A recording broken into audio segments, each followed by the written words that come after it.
Boa noite a todos. Hoje, exatamente 6 de agosto de 2019, nós estamos reunidos para estudarmos a obra O Livro dos Médiuns. Nós estamos no capítulo 2, intitulado O Maravilhoso e o Sobrenatural. E hoje nós vamos iniciar o item 10, ok? Vamos fazer a nossa prece de abertura, pedirmos auxílio da espiritualidade do nosso Senhor Jesus. Querido amigo Jesus, médico dos médicos, psicólogo maior, psiquiatra divino,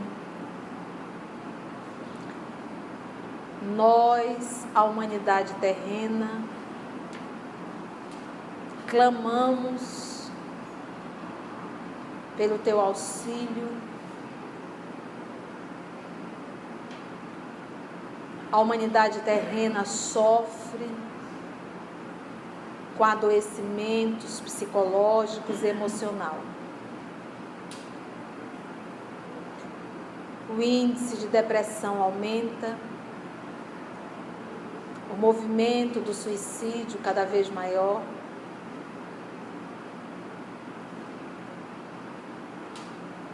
E nos sentimos impotentes, porque o somos. Nos ajuda, divino amigo, ajuda os teus irmãos menores e a nós, estudantes e trabalhadores dessa doutrina que é sua,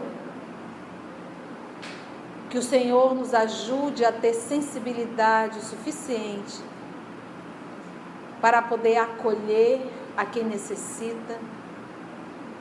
E caso, Senhor, nós venhamos passar por essa patologia,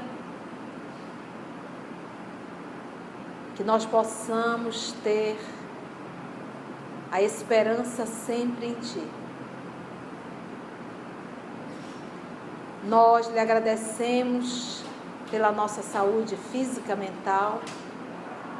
Te rogamos, Senhor Jesus, a Tua bênção e a inspiração para o estudo de O Livro dos Médiuns.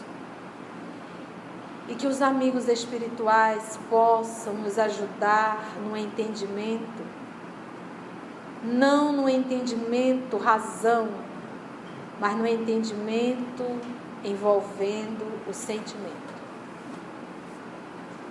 Graça te damos, Senhor, e é em teu nome que aqui nos encontramos. Então vamos continuar o nosso estudo, leitura da obra O Livro dos Médiuns, item 10.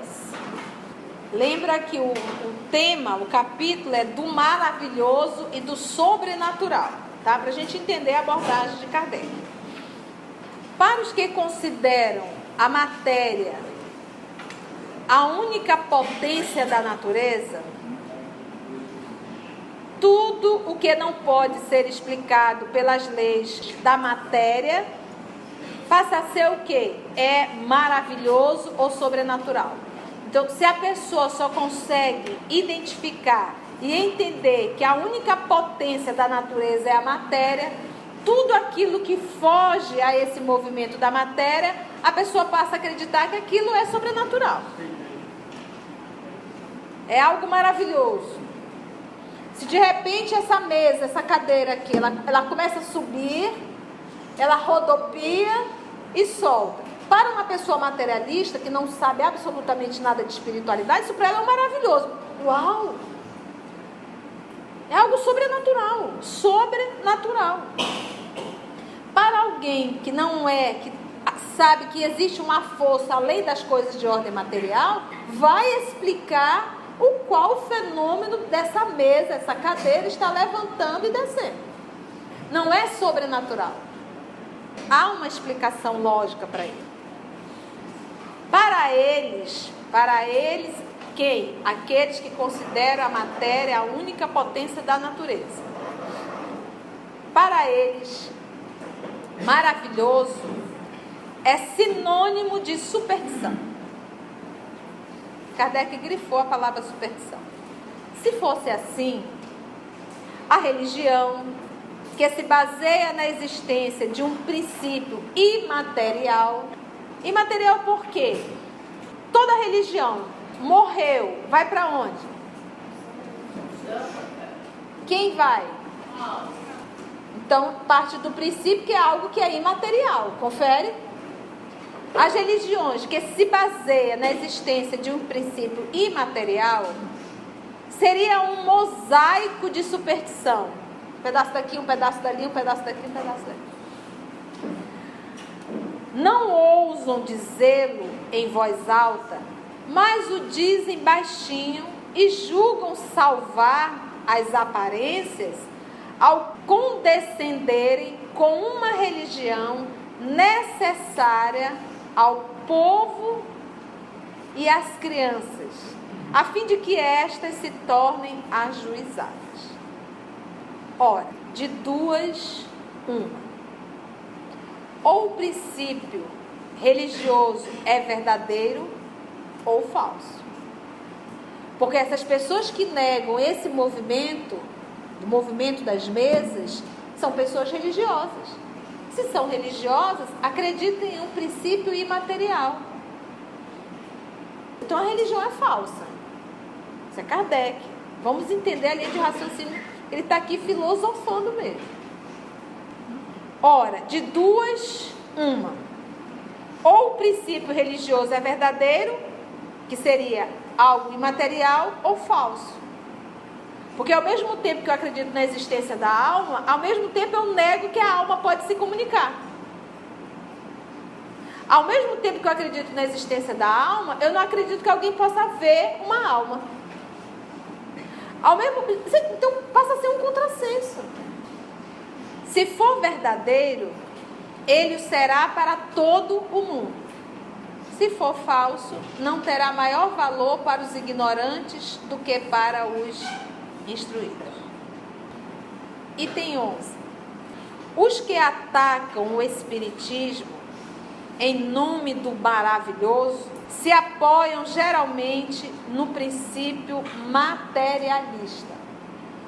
Uma vez que, negando qualquer efeito extramaterial, fora da matéria, negam automaticamente a existência da alma.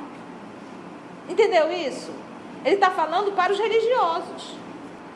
Sondai-lhes, porém, o fundo das consciências, prescrutai bem o sentido de suas palavras e descobrireis quase sempre esse princípio, se não categoricamente formulado, despontar por baixo da capa de uma pretensa filosofia racional com a qual eles se cobrem.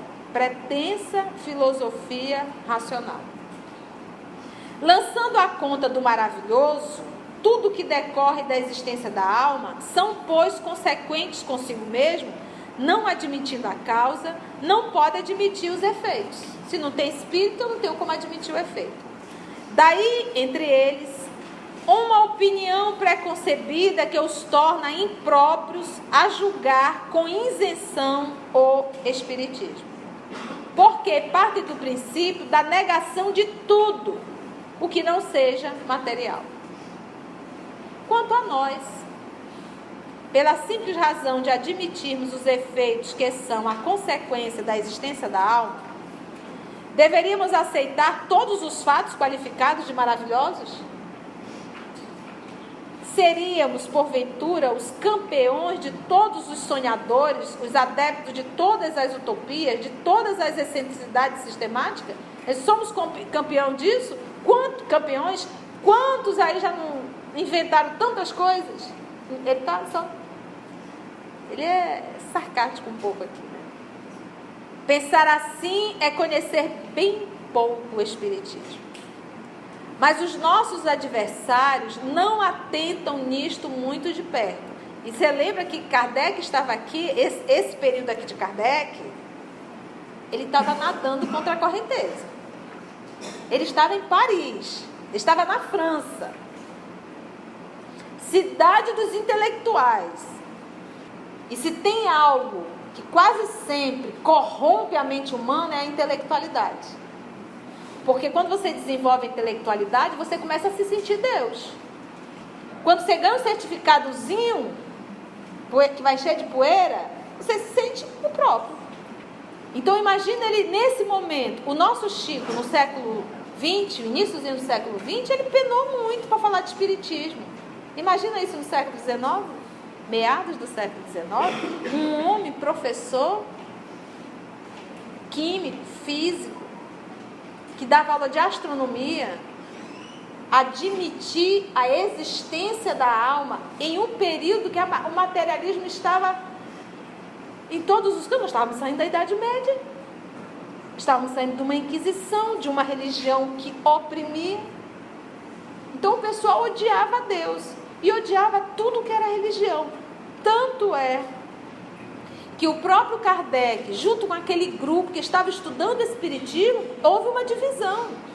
Teve um grupo de cientistas que estudavam o fenômeno, que comprovaram o fenômeno, não queria religião. Não queria prece nos encontros. Queria só ciência, só filosofia, mas esquece a religião. E Kardec não aceitou. Então, nós não temos assim a ideia. Nós vamos ter um pouquinho quando a gente lê a Revista Espírita e o que é o Espiritismo. Mas nós não temos a ideia, o sofrimento, o ataque que Allan Kardec sofreu naquela época. Nós não temos. E às vezes nós não temos o respeito pelo trabalho desse homem. Quando, Conceição, que nós não temos respeito? Quando a gente não estuda. Temos uma grande quantidade de trabalhadores espíritas que não estudam, que nunca leram o livro dos Espíritos, que nunca estudaram o livro dos médiuns, que nunca abriram Céu e Inferno, que nunca estudaram o livro A Gênese, que nunca leram e estudaram de ponta a ponta o Evangelho segundo o Espiritismo. Fica lendo pedacinho, pedacinho, pedacinho, pedacinho. Que tipo de trabalhador você? Marionete. Por isso que a gente vê o que a gente vê nas instituições espíritas. Trabalhador brigando um com o outro. Trabalhador se sentindo dono do trabalho espírita, dono da instituição, cheio de milindres. E a gente vê tanto. Olha, gente, a titia chega às vezes 5 horas aqui, só fazendo atendimento fraterno, conversando ainda há pouco com a Lourdes. Gente, tem muita gente sofrendo de depressão. Tem muita gente se mas é muito, não é pouco não. E nós espíritas, eu estou falando que a maioria aqui é trabalhador. Nós temos que estar preparados para isso, não é brincadeira não. O que nós estamos brincando de ser espírita?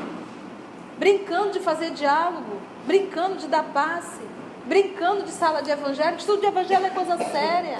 Eu tenho que me preparar. E o que nós espíritas estamos fazendo? Então, essa seriedade do trabalho de Allan Kardec nos falta. Quando é que a gente sabe? Que a gente falta. Tem espírito que vem uma semana e falta 2 e vem trabalhar. Como é que eu posso ser um trabalhador faltando? Isso mostra que eu não tenho comprometimento com o trabalho que eu realizo. O maior problema das instituições espíritas é falta de comprometimento do trabalhador. Por quê? Porque não tem noção do trabalho que está fazendo. Se tivesse, não faltava. Então a gente precisa. A seara é grande. Os trabalhadores são poucos. Mas a seara é grande. E estamos precisando de instrumentos na mão de Deus. Na fala da nossa amada Teresa, ela dizia que ela era um lápis na mão de Deus. Então é isso que falta, instrumentos dóceis. Nós nos tornamos instrumentos da nossa vaidade. Aí fica difícil. Vamos voltar aqui. Diz Kardec, quanto a nós, pela simples razão de admitirmos os efeitos que são consequência da existência da alma, voltei um pouquinho, tá? Deveríamos aceitar todos os fatos qualificados de maravilhosos? Seríamos, porventura, os campeões de todos os sonhadores, os adeptos de todas as utopias, de todas as excentricidades sistemáticas? Pensar assim é conhecer bem pouco o Espiritismo. Mas os nossos adversários não atentam nisto muito de perto.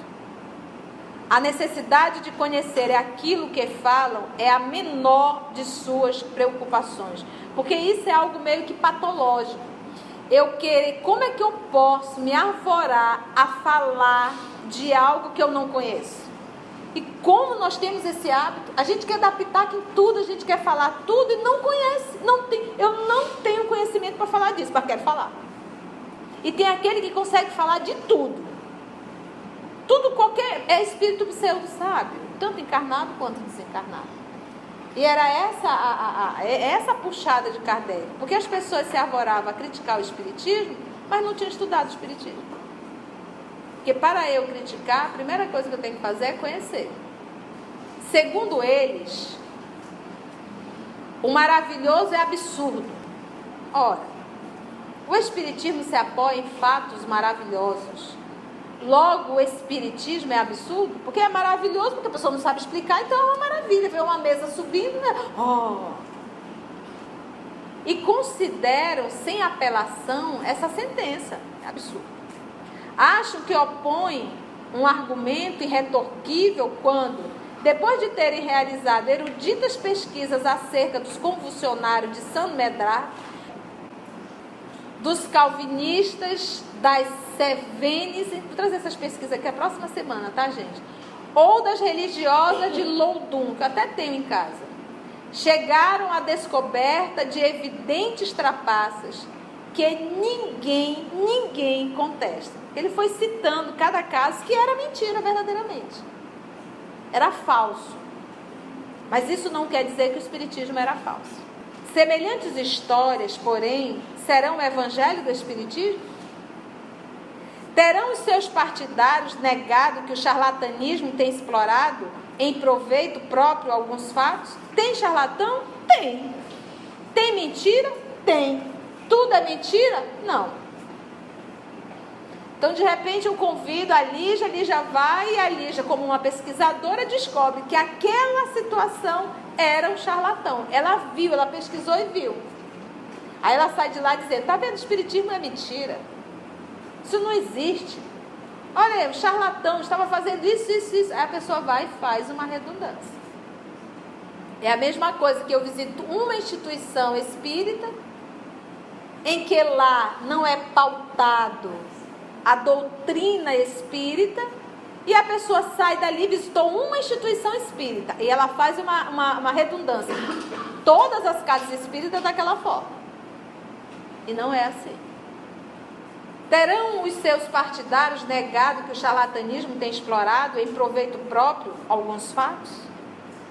Que outros sejam fruto da imaginação? Porque ainda tem isso. Gente, quando uma pessoa olhar para ti, espírita, tá? E falar assim, tu é médium. Aí tu olha para ela e diz assim, tu é Jesus? Não existe isso. Nem Kardec fez isso. Ele disse, temos que experimentar. Olha, eu estou sentindo, ele tá com umas companhias. Misticismo. Quem percebe, nem fala. Ora. Porque se eu falo, às vezes a gente até percebe. Mas se a gente fala, a gente promove que o outro tenha uma sintonia maior com o obsessor. Mas o que nós vamos dizer? Estude mais o Evangelho. Coloque em prática o que você estuda. Muda a sua sintonia. O que ela precisa saber é isso. Ela precisa saber que tem obsessor atrás dela. O que a pessoa precisa saber é que mudando o padrão psíquico, mental, moral, a sintonia acaba. Mas não, nós fazemos esse movimento místico, sabe? Essa coisa que tem adoecido muito. Quantas pessoas a gente atende que chega assim, com processos, às vezes, psiquiátricos, às vezes com depressão, ainda diz, mas eu sou médio, é por isso, eu sou médio, por isso que eu estou assim. Eu disse, e quem disse que você é médio? Fulano. E por que ele disse que você é médio? Não tem. Então, gente, a gente faz, esse é desamor ao ser humano. É um desamor. Então, nós temos que abrir mão dessa coisa mística. Qual é o nosso trabalho? Nós temos que estudar Jesus e colocarmos em prática. Nós temos que viver Jesus. Acaba a sintonia. O que nós temos que quebrar é a sintonia. Eu posso dar 1000 passes. Se a pessoa não mudar a conduta moral, o Espírito vai ter ação sobre ela. Entendeu? Então é esse movimento. Então a gente também ainda tem esse tipo de comportamento dentro das instituições. E tem pessoas que se sentem, isso é orgulho e vaidade, em querer mostrar um fenômeno que a pessoa não tem quase sempre. Por isso é que ele diz aqui, às vezes, que muitos tenham sido exagerados pelo fanatismo. Olha aqui, ó. Mais atrás ele disse assim, olha, que outros sejam fruto da imaginação. Porque ainda tem gente que cria, que viaja, entendeu? E você vai entrando no processo de fascinação. Daqui a pouco você está com a receita na mão, dando medicando todo mundo.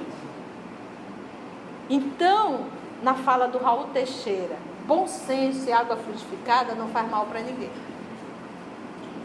E isso tem nos faltado. Isso tem nos faltado. Então, imaginação, fanatismo. Eu acho que hoje a palavra fanatismo está muito presente dentro das instituições. Muito presente. Então, tratamento para qualquer humano, o nosso Senhor Jesus já ensinou. Esse é o tratamento. O melhor, o único, o melhor e o único. Conduta moral. Você mudando a sua conduta moral, não há sintonia. Livro, Pensamento e Vida, Emmanuel. Sintonia é uma lei inderrogável.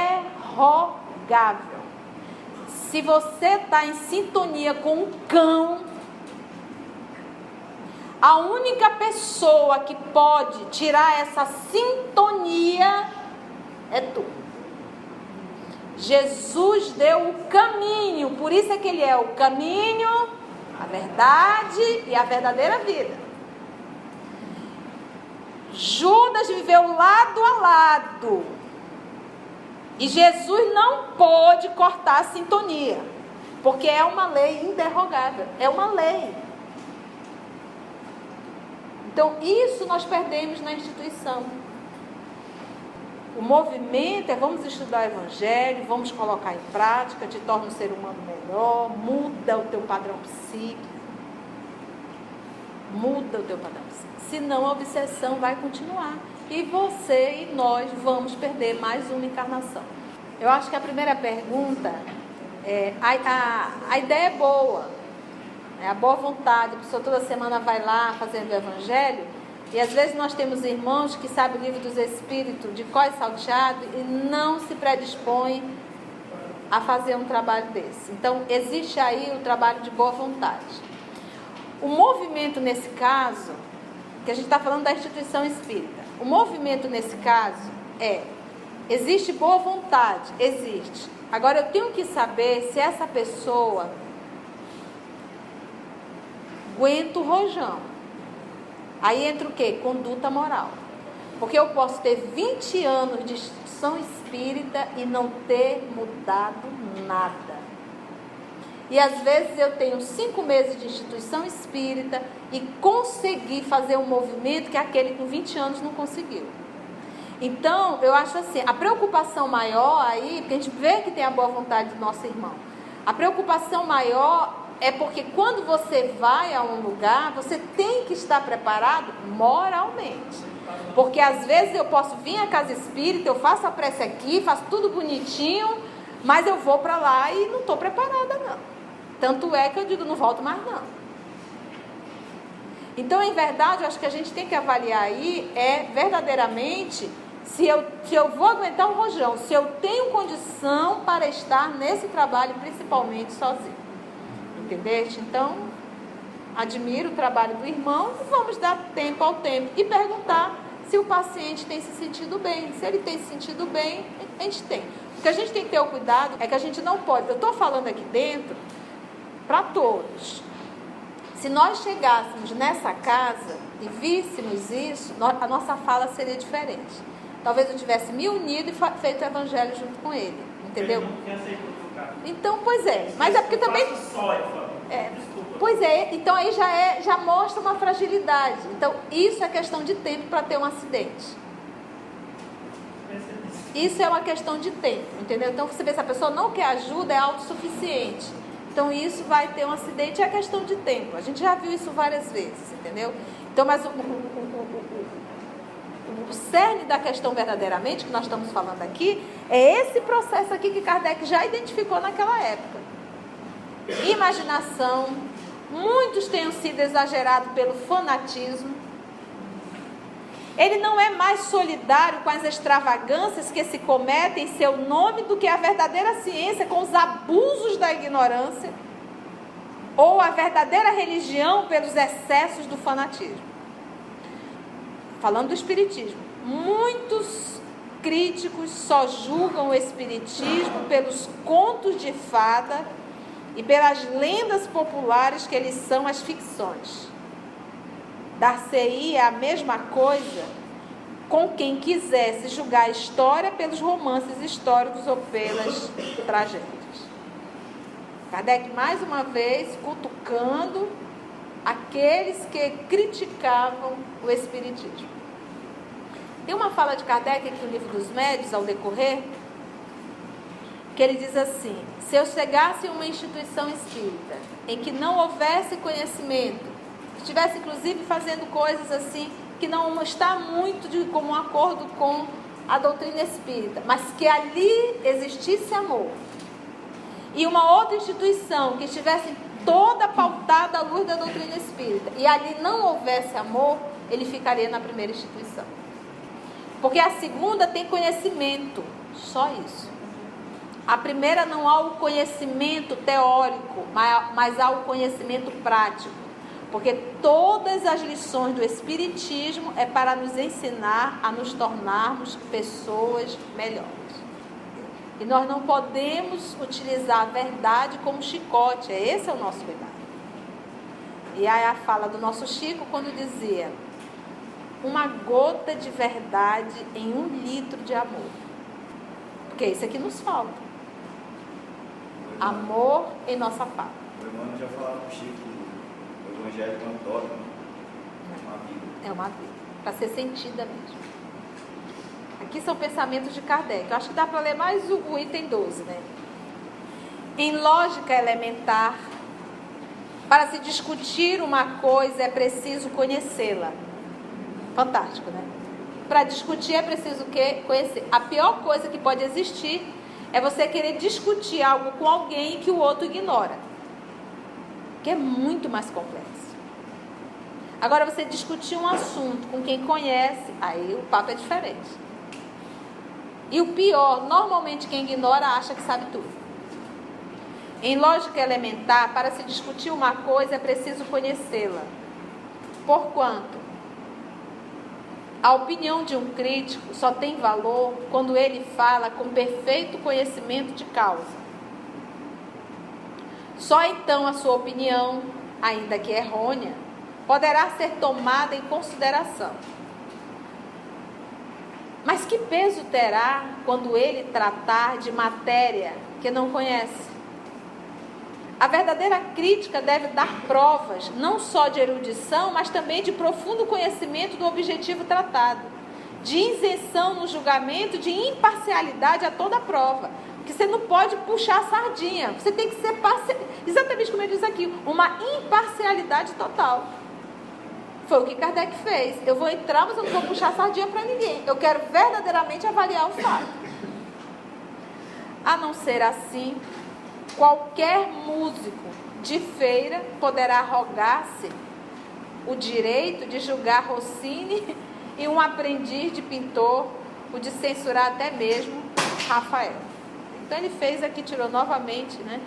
Tipo assim, se for assim, todo mundo tem o direito de julgar as obras de Rossini e as pinturas de Rafael.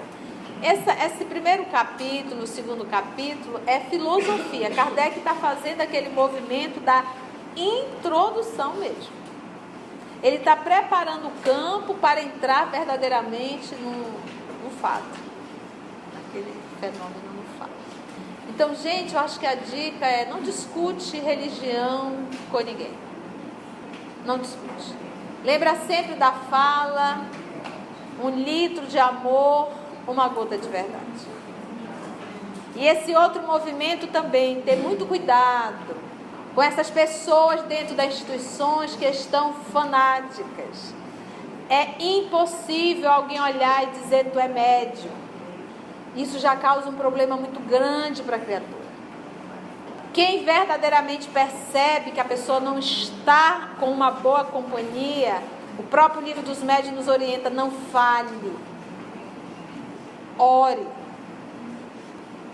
Mas nós temos esse lado místico que acabamos fazendo verdadeiramente um estrago na vida de muita gente, tá? Então tenhamos cuidado. Foi bom o estudo? Foi? Deu para compreender? Então agradecemos ao nosso Senhor Jesus e até o nosso próximo encontro.